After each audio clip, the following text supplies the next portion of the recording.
Yung paulit-ulit na sinasabi kasing walang warrant, kasi diba sinasabi nila hindi naman ICC yun, kung hindi Interpol, di ba? Kaya hindi nila daw sinusunod yung authority ng ICC, kasi yun ang paulit-ulit na sinasabi ng presidente, sinasabi ni Remulla, hindi authority ng ICC. Di ba? Yan ang paulit-ulit na sinasabi, kung hindi Interpol. Ano ba ang meron dun sa Interpol? Ito yung sinasabing red notice, di ba? Ito yung ito. Ayan. Ang problema mga kababayan, hindi po red notice ang nabuking din dito sa pagdinig na ito na walang red notice. Ano po ang meron? Yung diffusion o yung red diffusion. Anong ibig sabihin yan? Ayan, papakita ko sa inyo. Ayan yung pinagkaiba. Diffusion order at saka red notice nasa kaliwa. Di ba? Nakita nyo? Yung sa red notice, kitang-kita nyo naman, mapula-pula. sa kanan, wala. Di ba? Anong pinagkaiba nun? Okay? Ang pinagkaiba nun, ipakita natin para tanungin natin si ChatGPT kung anong pinagkaiba nun. Ayan po ang pinagkaiba nun. Interpol red notice. Definition, a request for law enforcement worldwide to locate a provision arrest person pending extradition. Request yan nanggagaling sa isang member state. Halimbawa, tayo bilang membro ng Interpol, pwede tayong humingi ng tulong sa isang tao, which is yung ginawa nga nila kay Tebes. Hinihingi nila ang tulong ng Interpol ng Timor-Leste para dakpin po si Tebes. Ito nga po ang matindi ho dito dahil sa wala pong politika na ina-apply sa Timor-Leste. Kaya nga, tandaan niyo ang Interpol ay request. Okay? Ito po ay, tingnan niyo yung legal weight, not an international arrest warrant. But many countries treat it as a valid basis for arrest. Pero, ibig sabihin nun, hindi siya talagang international arrest warrant. Kung hindi papayag yung bansa na yun, yung gobyerno ng bansa na yun, walang magagawa ang Interpol. Okay? Yung public or private, mala na yan. Basta na lang natin yan. Ano lang naman yan yung Interpol red notice publicly available. Yung Interpol red diffusion, ano po yun? An urgent, informal, yan, importante dyan, informal request. It is not a command. It is not a law. It is a request for the location and arrest of a suspect before a formal red notice is issued. Sa madaling salita, okay? Legal weight, less formal ito doon sa red notice. Okay? So, yung red notice nga ay hindi batas, hindi law, hindi tayo obligadong sumunod agad-agad. Okay? Mas lalo na itong red diffusion. Okay? Ang titingnan nyo dito, yung issued by, ano yon? A member country directly to other countries via Interpol Secure Communication System. Sa madaling salita mga kababayan, itong sinasabi dito, isang membrong bansa mismo gamit ang secure na communication system ng Interpol. Ibig sabihin, since ang ICC ay hindi bansa, okay, hindi po bansa yun baka akala ninyo bansa ang ICC, hindi po. Merong nag-request para magkaroon ng red diffusion ng Interpol. At napag-alaman natin yan, di ba? Marami na ho nag-vlog niyan. That request came from our own government. How? Through media. Binibigyan nila ng idea ang Interpol. At may gumapang sa Interpol para magkaroon ng red diffusion si Pangulong Duterte, para ngayon gagawin nilang dahilan na hindi kami sumunod sa ICC pero sumunod kami sa Interpol. Pero ang totoo niyan, merong nag-request. Pangalawa, even if this is less ang kanyang weight, ibig sabihin less ang demand ng diffusion, bakit natin sinunod? Sa madaling salita mga kababayan, Eto lang kasimple yan. Paikot-ikutin mo na ang mundo ng gobyerno sa Pilipinas. Ginusto ni Marcos yung ginawa ng gobyerno. Hindi natin alam kung siya lang, si Marcos lang ba, o baka pati si Romualdez ay kasangkot. Ginusto nila at pinagplanuhan nila yan.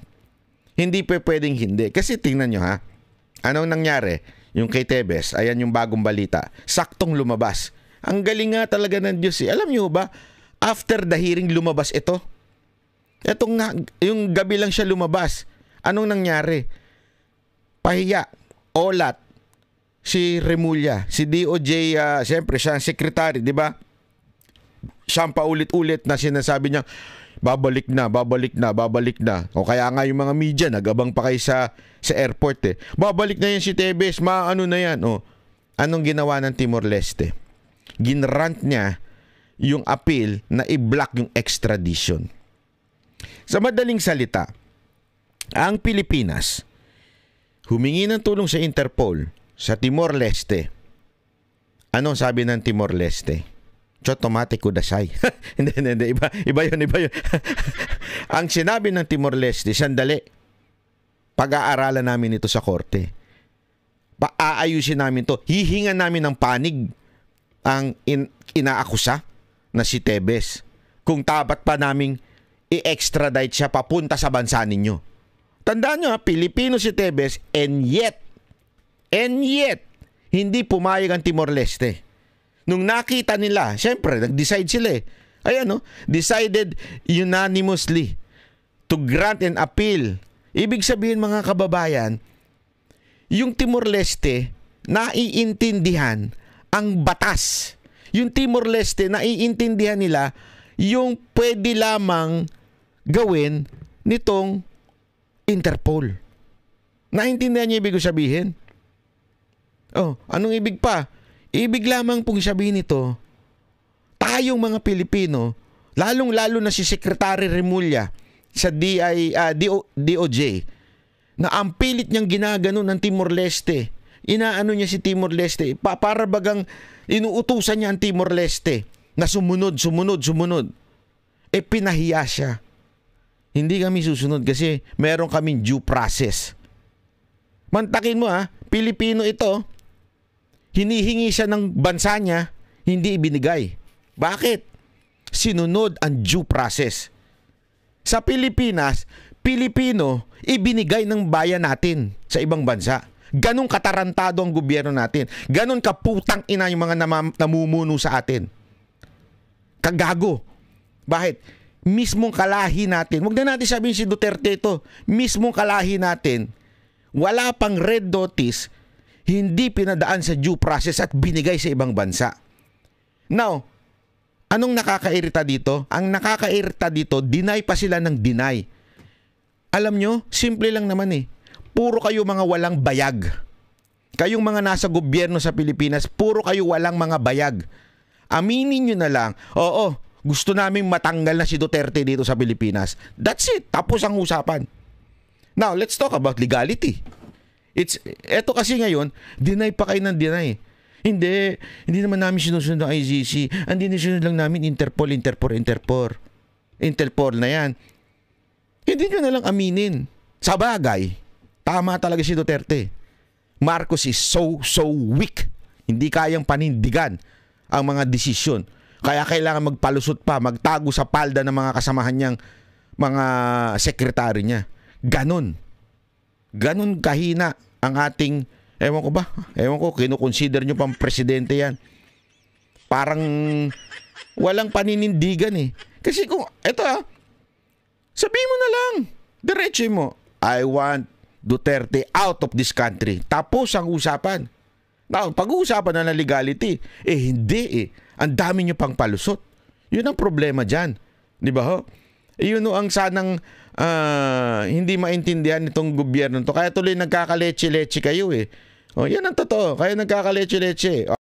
Kami ang boses ng masa, hindi natatakot.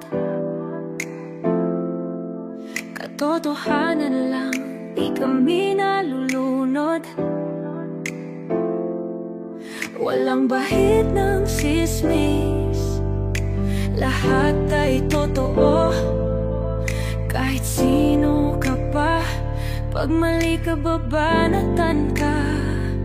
Walang pinipili kulay, wala kaming kinikilingan. Basta para sa bayan, kami lalaban. Pagdama palakpakan, pag mali banatan. Di matitinag, di matatakot, para sa bayan tuloy ang sigaw. Sa harap ng kamera, walang halong takot. Mga baluktot, lahat kayo'y tutumba. Ang hustisya at totoo, yun lang ang mahalaga. Kahit